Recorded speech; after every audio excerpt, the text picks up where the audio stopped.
Bro, Arman Tsarukyan is talking mad crazy shit about Ilia. This guy's saying that he thinks that Ilia is easier than Charles, which is just insane. Listen to this. You're confident against Ilia, huh?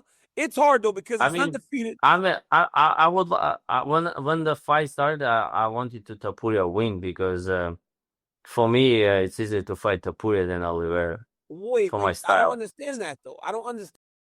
Well, I would hope it's easier for you to fight Ilia than it was for you to fight Charles because you barely survived fighting Charles. You almost got submitted multiple times and you won a split decision. So I would hope for you in your own head that you think that Ilia is going to be easier. And maybe that's why you were hoping that Ilia would win, but I mean, listen to this. Understand that, Arman. Like, how can you say that Because Ilia is an easier fight? because I like to take down people, you know. When you take down Charles Oliveira, he still can like choke you or some like do He submission. almost had But you. He almost had yeah, you. but Tapuria is gonna try to get up. Just he's gonna like defend. He's not gonna like, and then you can like just go like 1,000 times to the take him down because there is a no problems on the ground. He's not gonna try to choke you or something, you know. He, That's Armin's plan is 1,000 times take Ilya down. Like, did he not see how well Ilya did in the grappling versus Charles? He had him in a crucifix in like 2 seconds. Secondly, it's like taking him down over and over again and doing no damage is not a good strategy, especially with the rule change. I don't know if you guys caught this, but Weasel MMA did this breakdown on the new rules that they're going to be doing. Listen to this.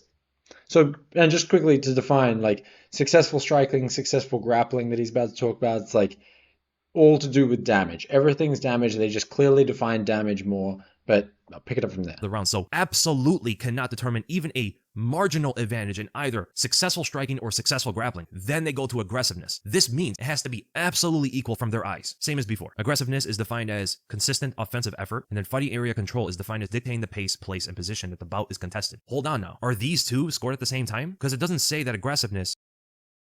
Basically, what that means, if you look at aggressiveness here, of defined as consistent offensive effort, is like that's that I'll take you down 1,000 times in a row thing that Armin's talking about. That's like the Mario Bautista versus Jose Aldo strategy. It's like if you hold a guy up against the fence, that's technically aggressiveness, right? Like you are holding him up against the fence. But if you do no damage, then it's not going to matter. And if you have that like aggressiveness the whole time, but Ilya has a few massive shots on you in a round, he's going to win that round. So this is a terrible game plan by Armin. Now, the haters are gonna be like, yeah, he says other area of the interview that like it's gonna be a mixed martial arts fight. He's not just gonna box with Ilya. He's gonna kick him. He's gonna take him down. He's gonna do ground and pound. But it's like Ilya's an amazing wrestler. Anyway, hear the rest of this. This is ridiculous. that Bryce Mitchell fight that you were speaking about, he won that fight by submission. Arman. I mean, Because let's take it back a second. He's on the ground, he's not gonna try to choke you or something, you know. that Bryce Mitchell fight that you were speaking about, he won that fight by submission.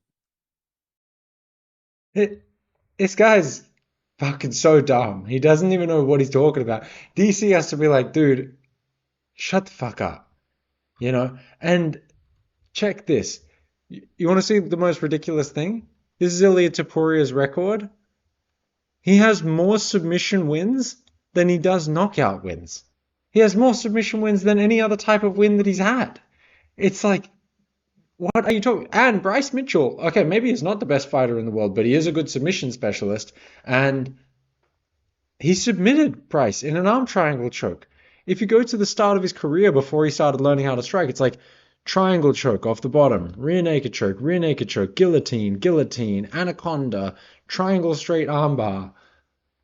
Then he started adding in some striking, KO, decision, KO, arm triangle against Bryce, decision where he beat the shit out of Josh Emmett, KO against Volk, KO against Max, KO against Charles, back to back to back.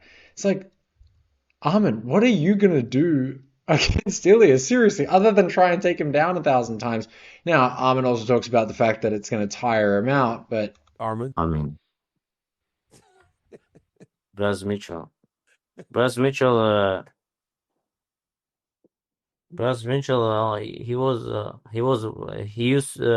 grew up with wrestling. No, he didn't. No, he didn't. He didn't. I mean, maybe he's a good guy, but not the best fighter. You're the man, Arman. I mean, yeah. So here's another moment in the interview where he talks about deserving a title shot. Check this out. Like, I realized that I always thought Arman Tsarukyan was this like top level elite fighter. What you're gonna realize, and I show you this, not just the clip, but I've got something to show you. Arman Tsarukyan, his resume is not good. It's really not that good. Anyway, let's just watch this. You deserve a championship opportunity much more than Paddy Pimblett right now. I mean, for the first 20, 30 minutes, I was of course upset because I said this is not sport. This is WWE. They can do whatever they want to do. Like just I've been fighting with everybody, and like had a good winning streak with the top fighters, and then when I listened to Donald's interview about the Paddy, I said, okay, hopefully he's not fighting for the title, and they must put me on the title fight because I'm number one contender, I most deserved fighters right now, and after I'm me, number one contender. I'm number one contender. I'm one of the most deserved fighters.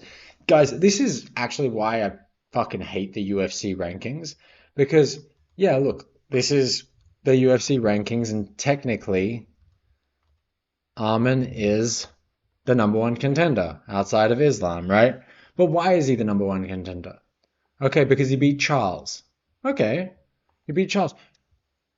But the way that these rankings work is like if you beat a guy, you take his ranking, no matter what else you've done. No matter what else you've done in your career. So let's take a look at who else he's beaten. This is Arman Tsarukyan's record. So he beat Charles. He beat Beneil Dariush. Before that, he beat Joaquim Silva. Okay, show me where Joaquim Silva is on this top 15 ranking of the lightweights. He's nowhere. Okay. Who did he beat before that? Damir Ismagulov. Okay. Where's Damir on these rankings? Now, this is a bit... I'm probably being a bit of a dickhead here because if we look at Damir's record, he actually had a decent record when he lost to Arman. He was like 24-1. Beaten Joel Alvarez, Thiago Moises, actually decent names. And then he lost to Arman, lost to Grant, and he must have been a boring decision factory in the UFC because the UFC cut him after that. And he's only had wins afterwards. But, I mean, a couple of names. No one watching this video knows who the fuck Damir Ismagulov is.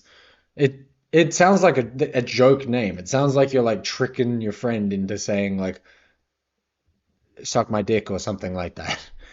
Before Damir, he lost to Mateusz Gamrot. So in terms of like the lineal championship number one contender, it's actually Dan Hooker because Dan Hooker beat Mateusz Gamrot, who beat Arman Tsarukyan. I'm obviously fucking joking. So before Mateusz Gamrot, he beat Joel Alvarez. Where's Joel Alvarez on this list? Oh, nowhere. Okay, so nobody else in the top 15. Oh, that's interesting. What about Christos Giagos?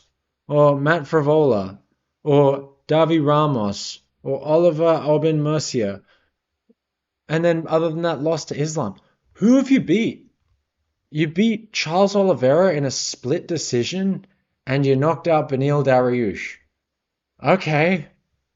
Is that really worth being the number one contender?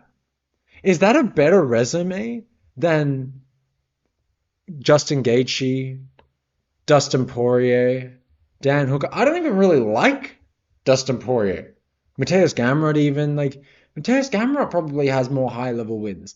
What is Mateus Gamrot's resume look like?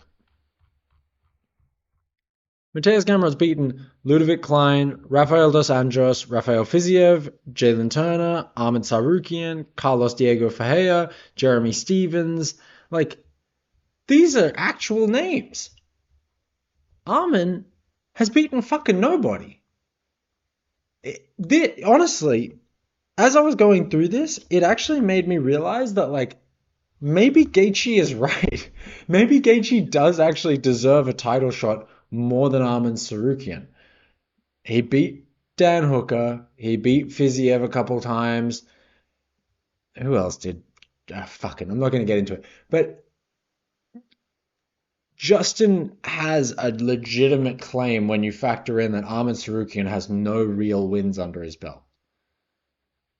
It seems crazy to me that he's out there saying, I'm the most deserved fighter, this would be WWE. You don't deserve it.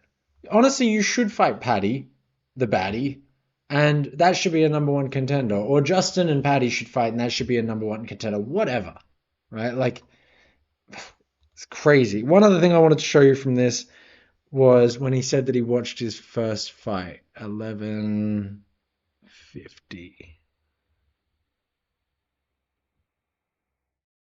Watched his first fight, and he was wrestling a little bit. He got tired so much, and he never fought with wrestlers like me, who knows like freestyle wrestling. He had Bruce Mitchell, or what's his name? Bruce Bryce Mitchell.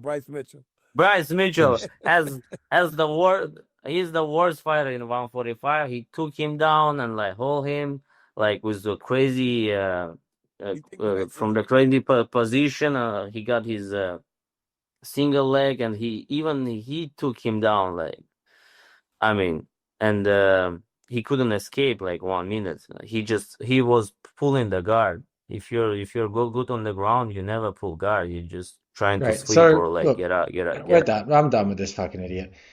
Basically, point is that Arman Tsarukyan thinks that he's just gonna like wrestle Ilia Topuria to a decision victory.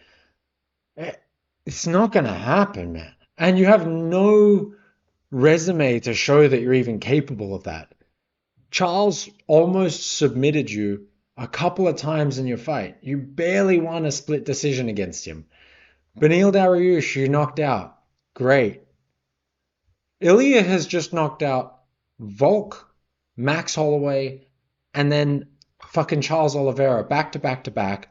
If we actually, let's go quickly take another look at Ilia Topuria's resume. I know that we're all high on Ilia at the moment, but like, check this out. Charles Oliveira, Max Holloway, Alexander Volkanovski, Josh Emmett, Bryce Mitchell, Jai Herbert, Ryan Hall. And then it falls off, obviously. But like, okay, you got grapplers in here, you got strikers in here. Like, dude, it's crazy to say that you're just going to wrestle him 1,000 times and tire him out. If you don't think that Ilia's got a game plan to knock fucking Arman Tsarukyan clean out, he's never fought a guy like Ilia, not even close. It's just, I mean, well, actually, he has. He fought Islam and lost. He fought Mateus Gamrot and lost. So it's just, I don't know. What do you think about this? Like, do you think that Arman Tsarukyan actually has a chance against Ilia? Like, obviously, every fighter at this level has a chance, but when he says that it's going to be easier than Charles, do you think that that's right?